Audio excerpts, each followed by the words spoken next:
Hello അസ്സാം വലൈക്കും welcome back to my YouTube channel ഹാജറിലേക്ക് എല്ലാവർക്കും സ്വാഗതം. അപ്പം ഗേസ് നമ്മൾ കുറേ ദിവസത്തിന് ശേഷം വീണ്ടും പുതിയൊരു വീഡിയോ ആയിട്ടാണ് വന്നിരിക്കുന്നത്. അപ്പോൾ കുറച്ച് ദിവസം കൊണ്ട് വീഡിയോ ഇടുന്നില്ല. ഒരുപാട് പേര് ഇൻസ്റ്റയിലും അതുപോലെ വാട്സപ്പിലൊക്കെ എൻ്റെ നമ്പർ അറിയാവുന്നവരൊക്കെ ഇങ്ങനെ ചോദിക്കാറുണ്ട്, നിങ്ങൾ വീഡിയോ ഇടാത്ത എന്ത് നിർത്തിയോ എന്നൊക്കെ ചോദിക്കാറുണ്ട്. അപ്പോൾ വീഡിയോ ഒന്നും നിർത്തിയിട്ടില്ല, കുറച്ച് തിരക്കും കാര്യങ്ങളൊക്കെ ആണ്. കാരണം നമ്മളങ്ങനെ ആ ഒരു ഇതിലായിട്ടില്ലല്ലോ ഇരിക്കുന്നത്, വീഡിയോ ഇടാൻ പല തിരക്കൊക്കെയാണ്. അപ്പം മക്കളുടെ കാര്യങ്ങളും ബാക്കി ഒരുപാട് കാര്യങ്ങളൊക്കെ ഉണ്ട്. അപ്പോൾ അതിൻ്റെ ആവശ്യങ്ങളായിട്ടൊക്കെ ഇങ്ങനെ പോകുന്നതുകൊണ്ടിട്ട് വീഡിയോ എടുക്കാൻ എഡിറ്റ് ചെയ്യാനെന്നുള്ള സമയമില്ല. അപ്പോൾ ഇപ്പം ഞാൻ ഒരു വീഡിയോ എടുക്കാൻ കാരണം നമ്മുടെ SSLC മക്കളിപ്പോൾ 10ാം ക്ലാസ് എഴുതിയിട്ട് നിൽക്കുകയാണല്ലോ. അപ്പോൾ അവരുടെ റിസൾട്ട് വരുന്ന ദിവസം ഇന്നാണ്. അപ്പോൾ ഇനി ഏതാനും കുറച്ച് സമയം മാത്രമേ ഉള്ളൂ, ഒരു 3 മണിക്കൂറും കൂടി. ഇപ്പോൾ ഏകദേശം ഞാൻ വീഡിയോ എടുക്കുമ്പോൾ ഒരു 12 മണി കഴിഞ്ഞിട്ടുണ്ട്. അപ്പം ഇനി ഒരു 3 മണിക്കൂറും കൂടെ ഉണ്ട് അവരുടെ റിസൾട്ട് അറിയാനായിട്ട്. അപ്പോൾ ഇൻഷാ അല്ലാഹ് എന്തായാലും നിങ്ങളെയൊക്കെ അറിയിക്കുന്നതായിരിക്കും അവരുടെ റിസൾട്ട് ഏതായാലും. അതിപ്പം എനിക്കിപ്പോൾ മക്കൾക്ക് ഫുൾ A+ കിട്ടിയില്ല എന്ന് വെച്ചിട്ട് അവരെ കുറ്റപ്പെടുത്തുക അവർക്ക് ഒന്നുമില്ല. അവരെ കൊണ്ട് മാക്സിമം പറ്റുന്നത് അവർ പഠിച്ച് വാങ്ങിച്ചിട്ടുണ്ടാവും. അപ്പോൾ അത് മതി. പിന്നെ അതിലൊന്നും കഴിയില്ല. നമുക്കൊരിക്കലും മക്കളെ കുറ്റപ്പെടുത്താനോ വഴക്ക് പറയാനോ അല്ലെങ്കിൽ ഫുൾ A+ ഇല്ലയെന്നും പറഞ്ഞ് മറ്റുള്ള കുട്ടികളുടെ മാർക്കും കൂടി വെച്ച് താരതമ്യപ്പെടുത്തി ഒന്നും പറയാനൊന്നും പോകുന്നില്ല. അപ്പോൾ ഇൻഷാ അല്ലാഹ് എന്തായാലും കിട്ടുന്ന മാർക്ക് മതി. ഏതായാലും മാക്സിമം അവരെ കൊണ്ട് പറ്റുന്ന അവർ പഠിച്ചിട്ടുണ്ട്, എഴുതിയിട്ടുണ്ട്. പിന്നെ എല്ലാം പഠിച്ചവരുടെ കയ്യിൽ കിട്ടുന്ന മാർക്ക് എന്തായാലും മതി. അപ്പോൾ എന്താണെന്നുള്ള റിസൾട്ട് കാണിക്കും. പിന്നെ അതുപോലെ തന്നെ മോളിവിടെ ഇല്ല, ജുമാൻ. അപ്പോൾ നമ്മൾ 3 പേരേ ഉള്ളൂ. കുറച്ച് ദിവസങ്ങളായിട്ട് കുറച്ച് വിഷമത്തിലൊക്കെ ആയിരുന്നു. സംഭവം എന്താണെന്ന് വെച്ചാൽ പറഞ്ഞുതരാം. നമ്മൾ 4 പേരും ഉണ്ടായിരുന്നിടത്ത് ഇപ്പോൾ നമ്മൾ 3 പേരേ ഉള്ളൂ. മോളെ വേറെ സ്ഥലത്ത് കൊണ്ടാക്കിയിരിക്കുന്നു പഠിക്കാനായിട്ട്. അപ്പം അതിൻ്റെ ഒരു കുറച്ച് വിഷമങ്ങളും ടെൻഷനൊക്കെ ആയിരുന്നു. ഇപ്പോൾ ഒന്ന് റിക്കവറായി വന്നതേ ഉള്ളൂ. പിന്നെ എപ്പോഴായാലും അവർ എൻ്റെ അടുത്തുനിന്ന് മാറിപ്പോകണമല്ലോ. എപ്പോഴായാലും +2 കഴിഞ്ഞായാലും അവർ എന്നായാലും നമ്മളെ അടുത്ത് ഉണ്ടാകത്തില്ല. അവർ മാറിപ്പോകും. അത് പഠിക്കാനായാലും അതല്ല കുറച്ച് കഴിയുമ്പോൾ കല്യാണം കഴിഞ്ഞ് വിട്ടാലും ഒക്കെ അവർ നമ്മളെ അടുത്തുനിന്ന് മാറിപ്പോവും. അപ്പോൾ എന്തായാലും മോളെ പഠിക്കാനൊക്കെ കൊണ്ടാക്കിയപ്പോഴത്തേക്കും എനിക്ക് ഭയങ്കര ടെൻഷനായിപ്പോയി. കാരണം കൊണ്ടാക്കുകയും ചെയ്തു. വീട്ടിലെൻ്റെ മോളില്ല. അവളില്ലാത്തൊരു കുറവ് വലിയൊരു കുറവ് തന്നെയാണ്. അപ്പോൾ ഞാൻ അവളെ പഠിക്കാൻ കൊണ്ടാക്കിയത് ഇടുക്കി തൊടുപുഴയാണ്. അപ്പം +1 +2 അത് കഴിഞ്ഞിട്ട് ബാക്കി എന്താണെന്ന് വെച്ചാൽ അവിടെ എടുത്ത് പഠിക്കാം. അപ്പോൾ അതൊക്കെ വഴിയെ വിശദമായിട്ട് കാര്യങ്ങൾ പറയാം. അപ്പോൾ മോള് മാത്രമല്ല, മോളൊരു ഫ്രണ്ടും കൂടി ഉണ്ട്. 2 പേരും ഇപ്പോൾ അവിടെ നിന്ന് പഠിക്കുകയാണ്. അപ്പം ബാക്കി വിശേഷങ്ങളൊക്കെ ഡീറ്റെയിൽസ് ആയിട്ട് പറയാം. ഇപ്പം ഞാൻ ഹോസ്പിറ്റലിൽ പോകാനായിട്ട് റെഡി ആയിരിക്കും. ഞാൻ പറഞ്ഞില്ലേ, ഒരു ദിവസം പോലും വീട്ടിൽ നിൽക്കാനോ പറ്റത്തില്ല, തിരക്കും കാര്യങ്ങളൊക്കെയാണ്. അപ്പം ഇപ്പോൾ ഇവിടെ മോനിക്ക് 2-3 ദിവസമായിട്ട്, അപ്പോൾ അവർ ട്വിൻസാണല്ലോ. അപ്പോൾ മോളെ കൊണ്ടുപോയതിന് ശേഷം അവനാകെ മെൻ്റലി ആകെ ഡൗൺ ആയിരിക്കണം. കാരണം ഫുഡ് കഴിക്കത്തില്ല. പിന്നെ അവനിക്ക് വല്ലാത്ത തളർച്ചയും ക്ഷീണവും വിഷമവും സങ്കടവും എല്ലാം കുടിക്കുകയാണ്. പിന്നെ BP കുറവാണ്. അപ്പോൾ 2-3 ദിവസമായിട്ട് തുടങ്ങിയതാണ്. ഫുഡൊന്നും കഴിക്കുന്നില്ല. അപ്പം അവർ 2 പേരും ഇരട്ടയാണ്. അപ്പോൾ അവർ ഇതുവരെയായിട്ടും പിരിഞ്ഞ് നിന്നിട്ടില്ല. 1-2-3 ദിവസങ്ങളൊക്കെ നമ്മൾ എൻ്റെ താത്താടെ വീട്ടിൽ അല്ലെങ്കിൽ എൻ്റെ വീട്ടിലൊക്കെ പോയി നിന്നിട്ടേ ഉള്ളൂ. അല്ലാതെ ഇത്രയും ദിവസം മാറി ഇങ്ങനെ നിൽക്കുകയൊന്നുമില്ല. അപ്പോൾ അവർ ആദ്യമായിട്ടാണ് ഇത്രയും ദൂരം ഇങ്ങനെ പിരിഞ്ഞ് നിൽക്കുന്നത്. അപ്പോഴത്തേക്കും അതിൻ്റേതായ ഒരു വിഷമമൊക്കെ ഉണ്ടോ എനിക്ക്. അപ്പോൾ എല്ലാം കൂടിയൊക്കെ ആയി ടെൻഷനായിട്ട് BP കുറേയൊക്കെ ചെയ്തിട്ടുണ്ട്.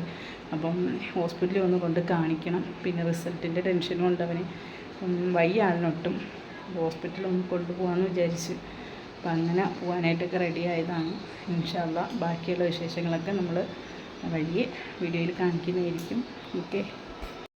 പിന്നെ അതുപോലെ തന്നെ നമ്മുടെ ചക്കര പോയി. അപ്പം എന്നെ നിങ്ങൾ ആ വീഡിയോയിൽ കണ്ടിട്ടുണ്ടാവും. കാരണം അവർ വെഡ്ഡിങ് ആനിവേഴ്സറി വീഡിയോയിലും ഉണ്ടായിരുന്നു. പിന്നെ ചക്കര പോകുന്നതിൻ്റെ വിളിച്ചുകൊണ്ട് പോകുന്നതിൻ്റെ ആ ദിവസവും വീഡിയോയിലൊക്കെ ഉണ്ടായിരുന്നു. പിന്നെ ഇതിനിടയിൽ കല്യാണം ഉണ്ടായിരുന്നു. നാത്തൂൻ്റെ ഇക്കാടെ മോളെ കല്യാണമായിരുന്നു. അപ്പോൾ അങ്ങനെ 2-3 ദിവസം ആ ഒരു തിരക്കും കാര്യങ്ങളൊക്കെ ആയി. അങ്ങനെ ഓരോ ദിവസവും ഓരോരോ തിരക്കും കാര്യങ്ങളായിട്ട് ഇങ്ങനെ പോകും. പിന്നെ വീട്ടിൽ നിന്നിട്ട് വീഡിയോ പിടിക്കാൻ പറ്റത്തില്ല. കാരണം ചിലപ്പോൾ രാവിലെ പോയാൽ ഉച്ചയ്ക്ക് വൈകിട്ടൊക്കെ ആയിരിക്കും വരുന്നത്. പിന്നെ ഡെയിലി വ്ളോഗല്ല, അത് ഇതിന് മുന്നേ പറഞ്ഞിട്ടുണ്ട്, ഡെയിലി വ്ളോഗൊന്നും എടുക്കാൻ പറ്റത്തില്ല. പിന്നെ ഇൻഷാ അല്ലാഹ് മാക്സിമം പറ്റുന്നിടത്തോളമൊക്കെ വീഡിയോ ഒക്കെ അടിച്ചിടാം. പിന്നെ അപ്പോൾ നമ്മളെ ചക്കരയും പോയി. അവൾ പോയതിൻ്റെ പിറ്റേന്നാണ് ജുമാനായെ കൊണ്ടാക്കുന്നത്. രണ്ടും കൂടി ആയപ്പോൾ ഭയങ്കര വിഷമമായിപ്പോയി, സത്യം പറയാമല്ലോ. അവിടെ ചെല്ലുമ്പോഴത്തേക്കും അവളുള്ളതുകൊണ്ടൊരു സന്തോഷമായിരുന്നു. നല്ലൊരു ഇതായിരുന്നു അവിടെ ചെല്ലുമ്പോൾ. നമുക്ക് ഒരു കൂട്ടുണ്ട്, കാര്യം പറയാനും നല്ലൊരു ഇതായിരുന്നു അവിടെ ചെല്ലുമ്പോൾ. കാരണം അവൾ നമ്മളെ കുടുംബത്തിലൊരു അംഗത്തെ പോലെയാണ് നമ്മൾ കണ്ടത്. ഒരിക്കലും പുറത്തുനിന്ന് വന്നൊരു കുട്ടി അല്ലെങ്കിൽ വേറൊരു സ്ഥലത്തു നിന്ന് വന്നതാണെന്നോ ഒരു മരുമകളാണെന്നോ ഒരു അന്യ കുട്ടിയാണെന്നൊന്നുള്ളൊരു ഇതൊന്നും നമുക്ക് തോന്നിയിട്ടില്ല. നമ്മളെ വീട്ടിൽ ഇപ്പോൾ ജുമാന അക്കുറ എങ്ങനെയാണ് അതേപോലെ ഒരു അംഗത്തെ പോലെയാണ് ഞാനും കണ്ടത്. അപ്പോൾ പോയപ്പോൾ നല്ല വിഷമം ഉണ്ടായിരുന്നു. പിന്നെ അതുപോലെ വിളിക്കുകയും അന്വേഷിക്കുകയും ചെയ്യും. അപ്പം മോളും പോയി. അപ്പോൾ എല്ലാം കൂടെ ആയപ്പോൾ ആകെ എല്ലാവർക്കും ടെൻഷൻ. സത്യം പറഞ്ഞാൽ കുടുംബത്തിലെല്ലാവരും ഇപ്പോൾ ആകെ വിഷമത്തിലാണ്. അവളും പോയി, മോളെയും കൂടി കൊണ്ടാക്കിയപ്പോഴത്തേക്കും മൊത്തത്തിൽ ടെൻഷനാണ്. അപ്പോൾ ഇൻഷാ അല്ലാഹ് എല്ലാം മാറുമായിരിക്കും. പിന്നെ അപ്പോൾ ഞാൻ ഹോസ്പിറ്റലിൽ ഒന്ന് പോകാറിങ്ങിയാണ്. അപ്പോൾ ബാക്കി എന്തായാലും നമ്മളെ മക്കളുടെ റിസൾട്ടും കാര്യങ്ങളൊക്കെ ഞാൻ വീഡിയോയിൽ പറയുന്നതായിരിക്കും. ഓക്കെ, എന്തായാലും വീഡിയോയിൽ പറയുന്നതായിരിക്കും. അങ്ങനെ ഞാൻ മോനെയും കൊണ്ട് ഹോസ്പിറ്റലിൽ വന്നിട്ടുണ്ട്. നമ്മുടെ അടുത്ത് തന്നെയാണ് ഒരു പ്രൈവറ്റ് ഹോസ്പിറ്റലുണ്ട്. അപ്പം അത്യാവശ്യത്തിന് നമുക്ക് പെട്ടെന്ന് പനിയോ എന്തെങ്കിലുമൊക്കെ ആയാലും ഇങ്ങോട്ടാണ് കൊണ്ടുവരുന്നത്. അങ്ങനെ ഞാനിവിടെ ഹോസ്പിറ്റലിൽ കൊണ്ടുവന്നു. അപ്പം മോനിക്ക് BP കുറഞ്ഞിട്ടുണ്ട്. BP തീരെ ലോ ആയി. അപ്പം 60 അങ്ങനെ പിന്നെ ഡോക്ടർ ബ്ലഡൊക്കെ ടെസ്റ്റ് ചെയ്യാനായിട്ടൊക്കെ കൊടുക്കാൻ പറഞ്ഞു. അങ്ങനെ ബ്ലഡ് ടെസ്റ്റ് ചെയ്യാനൊക്കെ എടുത്ത് പിന്നെ ഇഞ്ചക്ഷൻ എടുത്ത് ട്രിപ്പൊക്കെ ഇട്ടേക്കുവാണ്. അപ്പോൾ ഇത് ആളവിടെ ഇങ്ങനെ കിടക്കുന്ന നല്ല മയക്കമുണ്ട്, ക്ഷീണമൊക്കെ ഉണ്ട്, ഫുഡൊന്നും കഴിക്കത്തുമില്ല. പിന്നെ അതൊക്കെ കഴിഞ്ഞ് വീട്ടിലേക്ക് വന്നിട്ടുണ്ട്. അപ്പോൾ അവൻ്റെ ഒരു ഫ്രണ്ടും ഉണ്ട്. അപ്പോൾ SSLCയുടെ റിസൾട്ട് കണ്ടിട്ട് ഇങ്ങനെ ഫ്രണ്ട്സൊക്കെ വിളിച്ച് ഇങ്ങനെ സംസാരിച്ചുകൊണ്ടിരിക്കുകയാണ്. അങ്ങനെ റിസൾട്ട് അറിഞ്ഞുകൊണ്ടിട്ട് എല്ലാവരും ഒരുപാട് പേര് ഗൾഫിൽ നിന്നും പിന്നെ ഫാമിലിയിലുള്ളവരും റിലേറ്റീവ്സൊക്കെ വിളിച്ചുകൊണ്ടിരിക്കുകയാണ്. അപ്പോൾ റിസൾട്ട് എന്താണെന്ന് വെച്ചാൽ ഫുൾ A+ ഉണ്ട്. അപ്പം അതിൻ്റെ സന്തോഷത്തിലാണ് ആളിങ്ങനെ കോൾ വന്ന് അതൊക്കെ അറ്റൻഡ് ചെയ്ത് ഇങ്ങനെ ഇരിക്കുകയാണ് കേട്ടോ.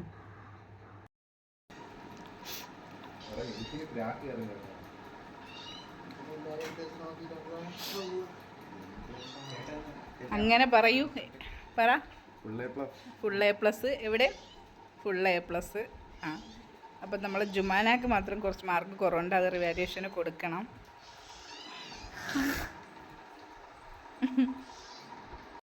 അപ്പോൾ ഇതെന്താണെന്ന് വെച്ചാൽ റിസൾട്ട് അറിഞ്ഞപ്പോഴത്തേക്കും നിജാസിൻ്റെ മുമ്പ് കൊണ്ടുവന്ന് കൊടുത്ത ഗിഫ്റ്റാണ് 2 ചോക്ലേറ്റ്. അങ്ങനെ റിസൾട്ടൊക്കെ 2 പേർക്ക് വന്നിട്ടുണ്ട്. അപ്പം മോനിക്ക് ഫുൾ A+ ഉണ്ട്, mock 4 A+, 2 B+, 1 B, 1 A, പിന്നെ ഒരു C+ കൂടി ഉണ്ട്. അത് C+ വന്നേക്കുന്നത് ഫിസിക്സിനാണ്. അപ്പം അതിന് റിവാലുവേഷന് കൊടുക്കണം. അപ്പോൾ അത് 3 എണ്ണം കൊടുക്കാൻ പറ്റും. അപ്പോൾ എന്തായാലും അവൾക്ക് 3 വിഷയത്തിന് ഡൗട്ടുണ്ട്. അപ്പോൾ അത് കൊടുക്കാനായിട്ടിരിക്കുകയാണ്. അതായത് സോഷ്യൽ സയൻസും പിന്നെ മാത്സും ഹിന്ദിക്കും ഇത് 3 എണ്ണത്തിനും കൊടുക്കാൻ വിചാരിച്ചു. കാരണം അത് നല്ല എളുപ്പമുണ്ടായിരുന്നു, ഫുൾ എഴുതി നല്ല ഇതാണ് പറയുന്നത്. അപ്പോൾ എന്തായാലും ആ 3 വിഷയങ്ങൾക്കും കൂടി റിവാലുവേഷന് കൊടുക്കണം. പിന്നെ എല്ലാവരും ഒക്കെ ഇങ്ങനെ വിളിച്ചുകൊണ്ടൊക്കെ ഇരിക്കുന്നുണ്ട്. സന്തോഷമുണ്ട്, ഒരാൾക്കെങ്കിലും ഫുൾ A+ കിട്ടിയില്ല. പിന്നെ മോക്കും അവളെ കൊണ്ട് പറ്റുന്നത് അവൾ പഠിച്ച് എഴുതി. എന്തായാലും സന്തോഷം തന്നെയാണ്. അപ്പോൾ ഇൻഷാ അല്ലാഹ് എന്തായാലും നമ്മുടെ ഈ വിശേഷം നിങ്ങളെ അറിയിക്കണമെന്ന് വിചാരിച്ച്.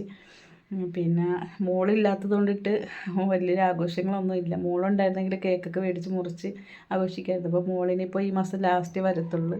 അപ്പോൾ ഇൻഷാ അല്ലാഹ് അവൾ വരുമ്പോൾ എന്തായാലും ആഘോഷിക്കാം. ഇപ്പോൾ തൽക്കാലം ഇപ്പോൾ എല്ലാവർക്കും സ്വീറ്റ്സ്, അതായത് മുട്ടായും ലഡുവും ഒക്കെ വാങ്ങിച്ച് എല്ലാവർക്കും കൊടുക്കാനായിട്ടിരിക്കുകയാണ്. അപ്പം ടീച്ചർമാരൊക്കെ അപ്പോൾ അവർക്കൊക്കെ കൊടുക്കാമെന്ന് വിചാരിച്ച്. പിന്നെ അയൽവാസിക്കും മോൻ്റെ ഫ്രണ്ട്സിനും ഒക്കെ. അപ്പോൾ അങ്ങനെയൊക്കെ ഉള്ളൊരാഘോഷമേ ഉള്ളൂ. പിന്നെ മോള് വന്നതിന് ശേഷം എന്തെങ്കിലും ചെയ്യാമെന്ന് വിചാരിച്ചു. കാരണം മോളില്ലാത്തതുകൊണ്ടിട്ട് ഇപ്പോൾ ഒന്നിനും പറ്റുന്നില്ല, ഒരു വിഷമമാണ്. എന്ത് ചെയ്യുമ്പോഴും മോളെയാണ് ഓർമ്മ വരുന്നത്.